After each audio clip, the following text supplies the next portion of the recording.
siang Bu Desi. Selamat siang Pak Eko. Ini Bu, ada yang mau saya bicarakan sama Bu Desi. Iya, gimana Pak Eko? Minta waktunya sedikit ya Bu ya. Iya, silakan. Monggo. Ini Bu, saya mau sedikit cerita tentang saya akan melakukan coaching dengan rekan saya. Iya. Itu nanti saya minta tolong Bu Desi untuk jadi pengamat. Oh iya, siap Pak Eko. Dengan senang hati. Terima Saya nanti akan kasih. melakukan pengamatan terhadap proses coaching Pak Eko.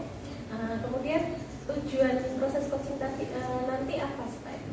Saya inginnya nanti Bu Desi mengamati saya agar nantinya saya saat coaching-coaching berikutnya saya agar lebih baik begitu Bu, menjadi seorang coach yang lebih baik. Oke. Terus apa sih kriteria penilaian nanti saat Pak Eko nanti coaching? Apa rubrik penilaian atau kriterianya? Saya mengambil kriteria mungkin kurang, cukup, baik, dan sangat baik, gitu aja ya Bu ya. Oke, boleh. Kemudian kompetensi apa yang diinginkan atau dikembangkan Pak Eko selama melakukan coaching nanti? Nantinya saya ingin jadi coach yang bisa kehadiran penuh seperti itu Bu, atau presence, dan bisa mendengarkan aktif. Oke. Kemudian saya bisa membuat pertanyaan-pertanyaan yang berbobot seperti itu. Jadi 3 itu ya Pak? Iya, ya? Kehadiran penuh, mendengarkan aktif, terus memberikan pertanyaan yang berbobot. Nah, betul. dari ketiga kompetensi tersebut, bagian mana yang lebih spesifik ingin dikembangkan oleh Pak Eko? Saya tentunya ingin mengembangkan yang ini Bu, mendengarkan aktif saja ya Bu ya. Saya mendengarkan aktif ingin saya lebih tonjolkan, ingin kembangkan di kegiatan coaching saya. Ya, bagus tuh Pak. Oke. Kemudian indikator ketercapaian Pak, tujuan dari pengembangan yang diinginkan apa? Indikator. Jadi kapan akan dilakukan percakapan coaching? Kira-kira kapan Pak? Mungkin nanti ya Bu, sekalian saat murid sudah pulang, saya akan melakukan coaching dengan rekan saya, dengan mitra saya di sekolah. Pak Eko ya? Siapa Iya. Pak namanya Pak? Pak Niko, Oh Pak Niko. Pak Niko itu guru apa Pak? guru kelas 6 Bu. Oh guru Iya. kelas 6. Ya, semoga proses coachingnya nanti berjalan lancar ya Pak ya. Amin, amin. Semoga Terima kasih, Bu lanjut. Desi. Sama-sama Pak Eko. Selamat siang. Selamat siang. Halo, selamat siang Pak Eko. Selamat siang, Pak. Selamat siang Bu Desi. Silakan, Pak. Bisa mengganggu waktunya? Sangat bisa Pak. Oh, tapi sebelumnya gimana kabarnya Pak Eko dan Bu Desi? Kabar baik Pak. Gimana Pak Ibu? Agak gimana ya Pak? Jadi bingung saya. Ini kabarnya kurang ada. Saya ingin cerita nih Pak. Oh, ada yang mau diungkapkan? Iya, ada yang mau saya ungkapkan nih Pak. Mengganggu waktunya tidak Pak Eko? Tidak, dengan senang hati Pak Niko. Bisa menjadi teman untuk Pak Niko. Iya, terima Dalam kasih. cerita. Jadi begini Pak Eko. Dalam 1 bulan ini saya sudah melakukan yang namanya pembelajaran berdiferensiasi seperti modul yang saya baca. Kemudian pembelajaran berdiferensiasi itu berjalan baik dari observasi, kemudian awal hingga pada proses pembelajaran Pak. Tetapi pada waktu proses pembelajaran ada satu kelompok yang memang saya amati kurang Pak. Jadi dalam proses pembelajaran berdiferensiasi kelas saya ini saya lakukan dengan pemetaan kelas. Setelah saya melakukan pemetaan kelas, saya bagi menjadi 4 kelompok, di mana satu kelompok itu terdiri dari 7 orang karena siswa saya ada 28 siswa. Lalu setelah saya melakukan pemetaan pembagian kelompok dari kelompok 1, 2, dan 3, dan 4, kelompok-kelompok tersebut saya beri nama Pak. Untuk saya pribadi, yaitu kelompok tinggi, kelompok super, kelompok 1, kelompok 2, kelompok tinggi, kelompok tengah, dan kelompok rendah yang keempat. Nah, untuk 3 kelompok pertama, yaitu kelompok 1, 2, dan 3 itu tidak ada masalah. Artinya bisa dikondisikan. Namun untuk kelompok 4 ini Pak, saya agak susah sekali, agak tertantang, tetapi juga ada kendala, merasa banyak beban Pak. Jadi dalam pembelajaran berdiferensiasi saya sudah melakukan yang namanya diferensiasi konten. Kontennya itu berupa variasi materi, juga variasi lembar kerja siswa. Untuk kelompok 1, kelompok 2 itu berbeda pastinya dengan kelompok 3 dan kelompok 4. Dan pastinya di kelompok 4, saya bercerita langsung pada kelompok 4 saya ini, lembar kerja siswanya itu sudah memuat informasi, memuat contoh soalnya, begitu juga dengan jawabannya, lalu ada rumusnya juga, lalu juga ada petunjuknya bagaimana. Lalu saya beri soal yang dari tingkat rendah, menengah, dan cukup tinggi. Namun demikian, Pak, tetap saja siswa saya ini kurang, bahkan hanya bisa hanya bisa ketawa saja ketika saya suruh maju. Nah, saya juga bingung juga, aku kudu piye. Nah, seperti itu. Saya ini merasa kurang, Pak. Namun saya juga tidak boleh kurang akal seperti itu. Menurut Pak Eko, apa yang saya rasakan ini benar atau tidak, Pak? Keren sekali Pak Niko sudah menerapkan pembelajaran diferensiasi, namun ada beberapa kendala ya Pak ya dalam penerapannya. Di antara ada 4 kriteria murid di kelas, ada super, tinggi, tengah, dan rendah. Ini ada beberapa yang masalah sebetulnya, bukan masalah ya. Ada beberapa yang ingin ditingkatkan gitu untuk mencapai sesuatu yang diidamkan atau sesuai dengan target ya. Mungkin kita hari ini dengan dengan kejadian yang disampaikan oleh Pak Niko tadi, nanti endingnya kita ingin menghasilkan atau membahas apa itu? Iya Pak. Jadi tujuannya saya itu saya simpel aja sih Pak, menumbuh kembangkan atau mengembangkan kreativitas dan kepercayaan diri siswa pada literasi dan numerasi. Jadi pada kelompok 1, 2, 3, dan 4 itu saya hanya berfokus saat ini untuk menumbuh kembangkan atau mengembangkan kreativitas dan kepercayaan diri. Nah, untuk kelompok 1, 2 itu sudah kreativitasnya sudah cukup Pak. Kelompok 3 masih butuh dorongan. Nah, kelompok 4 ini yang ketika saya beri dorongan malah mereka hanya ketawa saja. Kalau dimarahin, bukan dimarahin ya, kalau diberi nasihat atau saran hanya diam saja begitu Pak. Jadi tujuannya itu Pak. Oke, terima kasih Pak.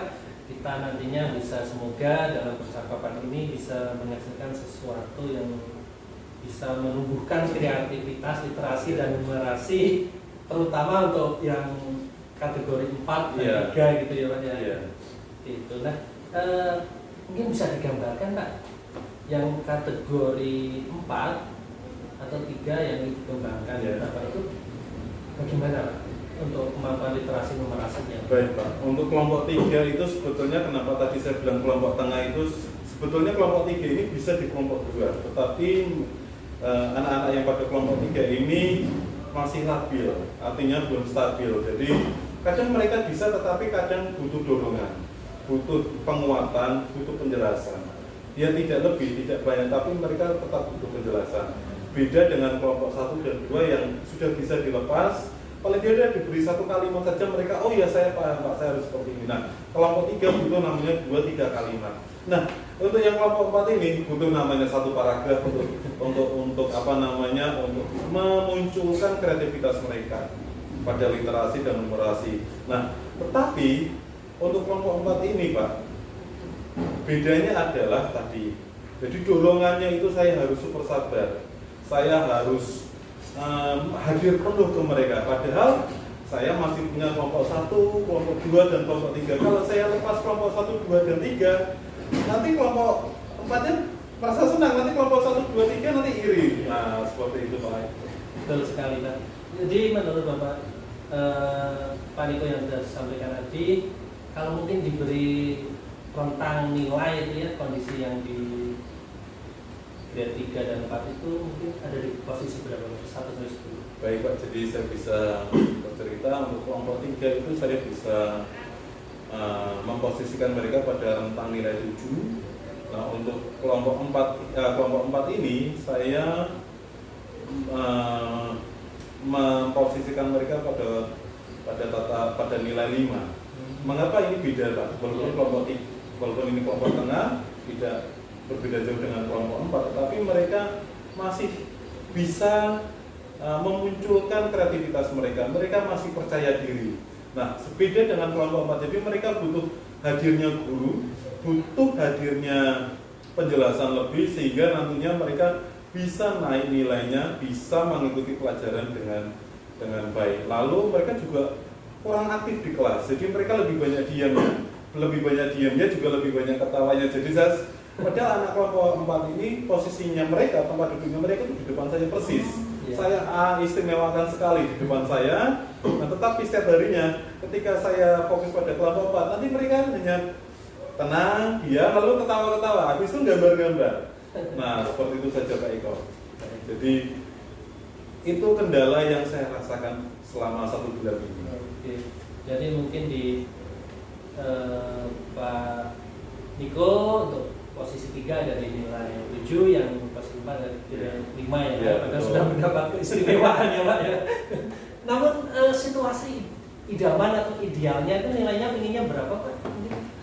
Saya tidak, untuk saat ini saya sedang tidak berada pada nilai kompetitif untuk kelompok 1, 2, 3, dan 4. Artinya saya inginnya mereka semua itu paham ketika saya punya satu tujuan atau ada satu tujuan pembelajaran, kelompok 1, 2, 3, 4 ini paham.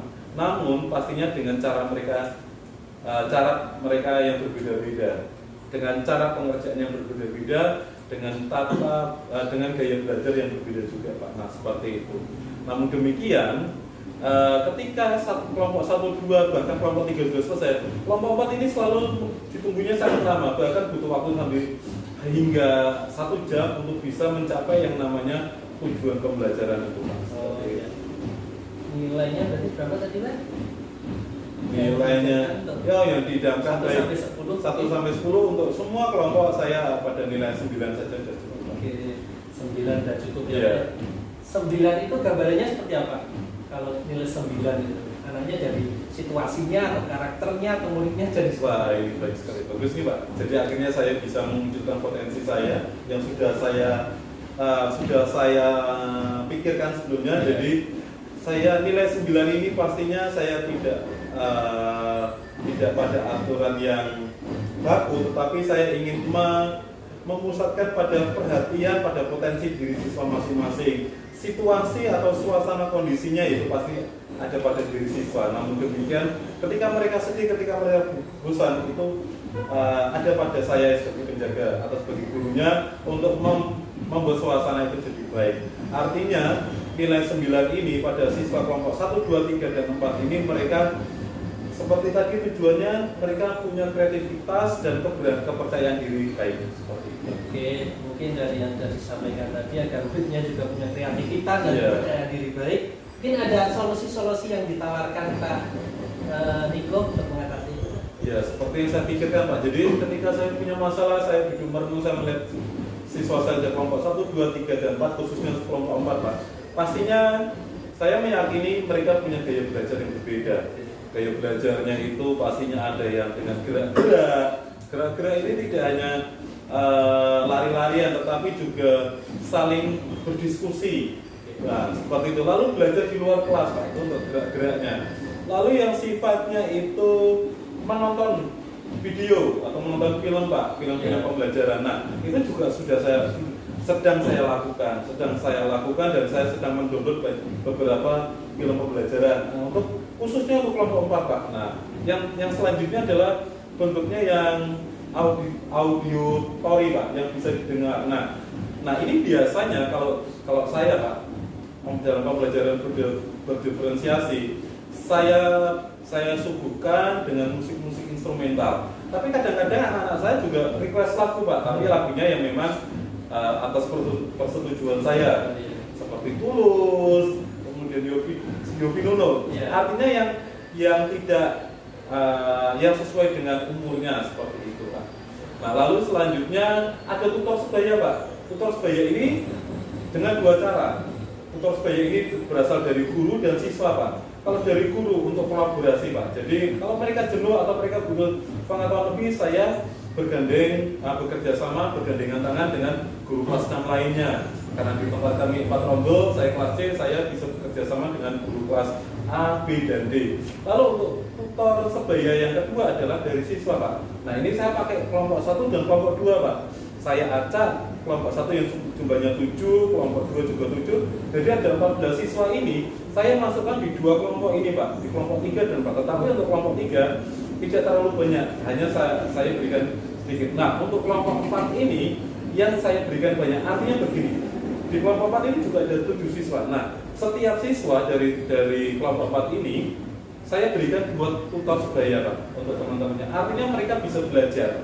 Nah, kendalanya mungkin ada kendala, Pak. Kelompok 1, kelompok 2 mereka juga nggak mau. Pak Niko kok seperti ini. Nah, tetapi itu adalah bentuk kerjasama. Saya selain ingin mengembangkan kreativitas dan kepercayaan diri, ada sisi emosional, sosial dan emosional yang saya ingin tonjolkan di pembelajaran saya, Pak.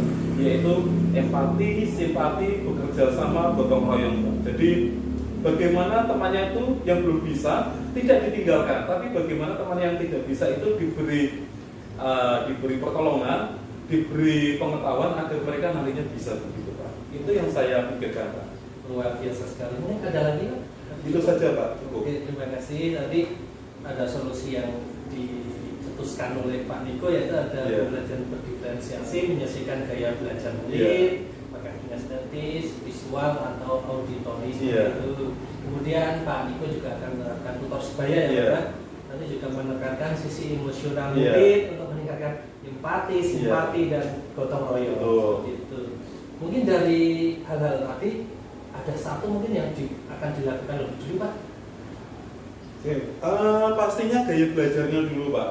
Gaya belajarnya dulu, sebetulnya gaya belajarnya sudah nampak. Hanya memang mungkin saya sebagai guru kelas 6 juga banyak, saya harus mengejar materi banyak, mengulang kelas 4 dan kelas 5, materi kelas 4 dan kelas 5 juga, jadi tidak terlalu fokus ke gaya belajar. Namun demikian, dengan kendala ini saya harus memang kembali ke gaya belajar itu sendiri, Pak. Seperti itu. Mungkin bisa dijelaskan lebih detail bagaimana penerapan untuk pembelajaran diferensiasi sesuai gaya belajar itu. Yes.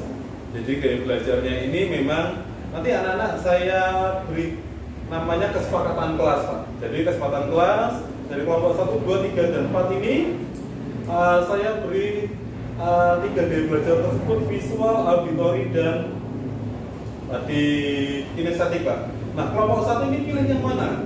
Kelompok 2 pilih yang mana, kelompok 3 yang mana. Nah, untuk visual, kinestetik, dan auditory memang sudah ada penjabarannya, Pak. Nanti saya pakai karton, saya beri tulisan-tulisan, lalu mereka pilih yang mana. Nah, dari kelompok 1 misalkan mereka lebih suka visual, pastinya saya juga menyiapkan visual. Tapi berbeda dengan kelompok 4, Pak. Kalau kelompok 4 itu kelompok istimewa, jadinya visual, kinestetik, auditory pasti langsung ke mereka. Hanya kelompok 1, 2, dan 3 yang memang pastinya mereka pasti dari 3 ini mereka pasti punya 2 atau 1 yang mereka lebih suka.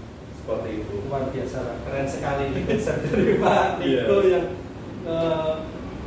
bisa menginspirasi saya juga, Pak. Ini dari yang sudah Pak Niko cetuskan, itu nantinya Pak Niko kira-kira kapan mau mulai mencoba itu?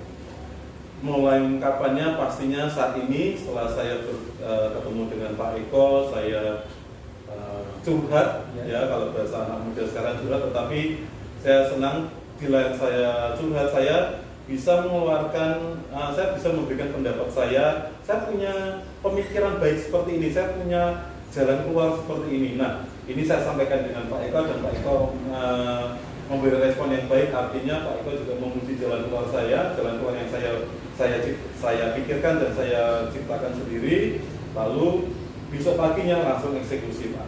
Ya, keren sekali, besok pagi Pak Niko langsung eksekusi. Ya. Oke. Kemudian mungkin agar eksekusi besok pagi lebih maksimal, Pak. Tentunya Pak Niko perlu menerapkan nilai-nilai penggerak, diantaranya kolaborasi, Pak. Mungkin ada guru atau rekan mitra di sekolah ini yang bisa diajak kolaborasi, Pak? Ya, seperti tadi yang sudah saya katakan, Pak, ini sebagai bentuk komitmen saya. Bahwa yang pertama tadi solusi yang lainnya adalah tutor sebaya dari guru ini, pastinya saya kerjasama dengan guru kelas 6 lainnya, tetapi tidak menutup kemungkinan saya juga bekerjasama dengan guru kelas 4, 5, bahkan guru kelas 1, bahkan guru kelas atau guru mapel yang mereka punya potensi diri lain. Contoh misalkan dengan bahasa Jawa, Pak.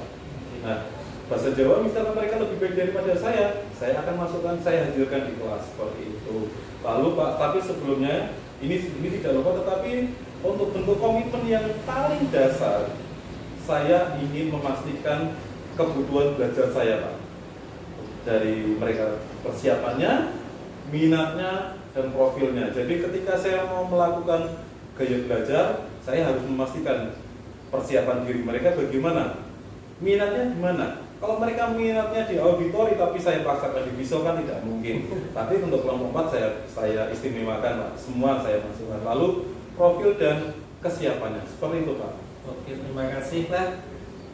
Sangat luar biasa sekali. Tidak hanya satu guru yang diajak berkolaborasi, tapi guru kelas, guru mapel banyak kan diajak berkolaborasi.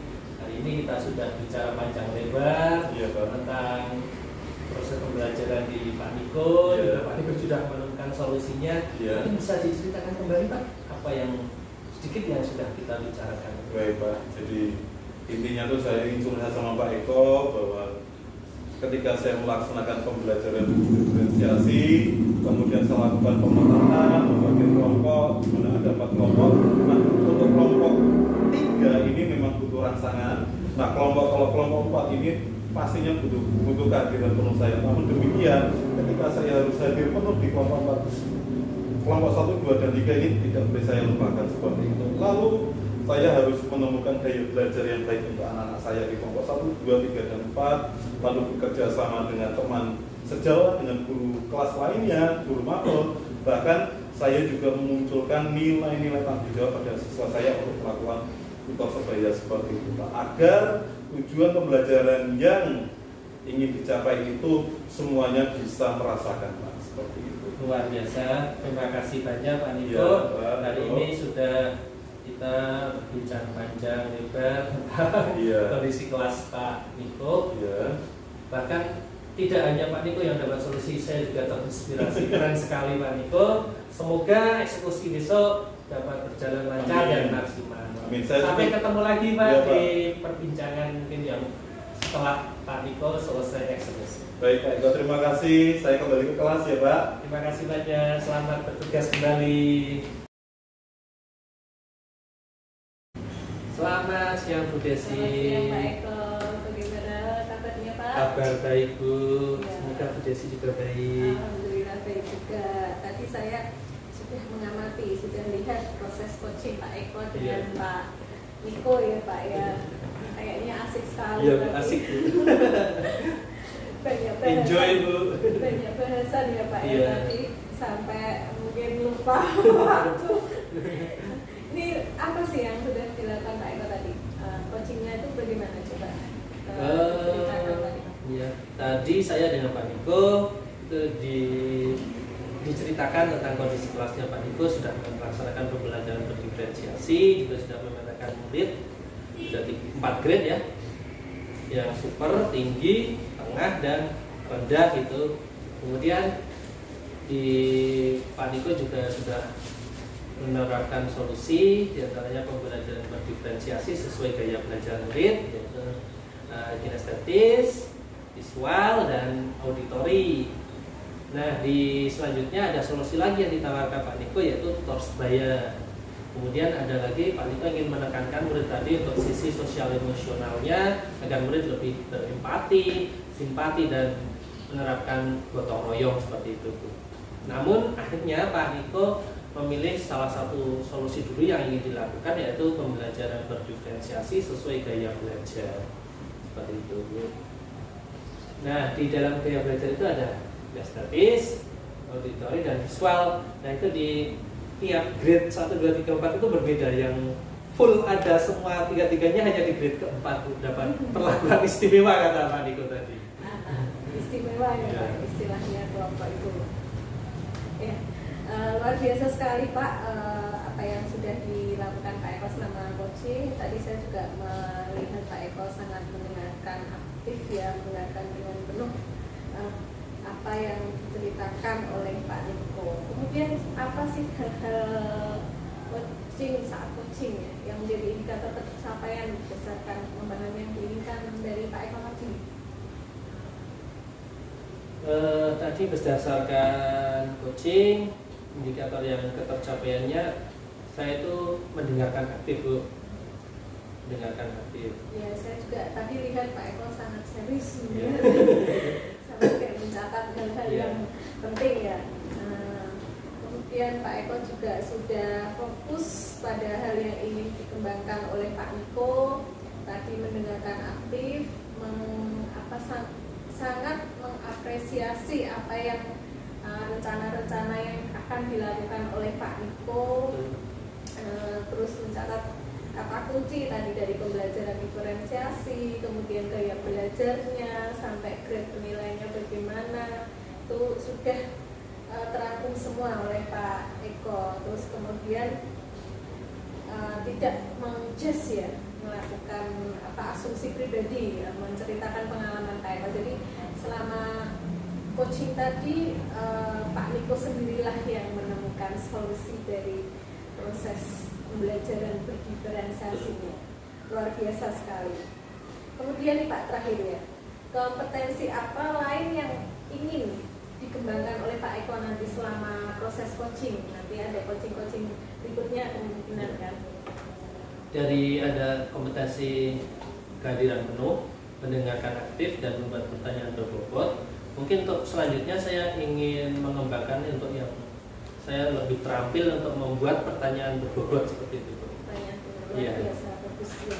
Jadi dari tadi sudah proses coaching yang mendengarkan aktif, Pak Eko sudah bagus, luar biasa. Kemudian di coaching berikutnya Pak Eko akan mengembangkan yang membuat pertanyaan berbobot. Betul sekali. Semoga sukses Pak Eko di coaching selanjutnya. Terima Sampai kasih ketemu lagi, banyak. Pak Eko.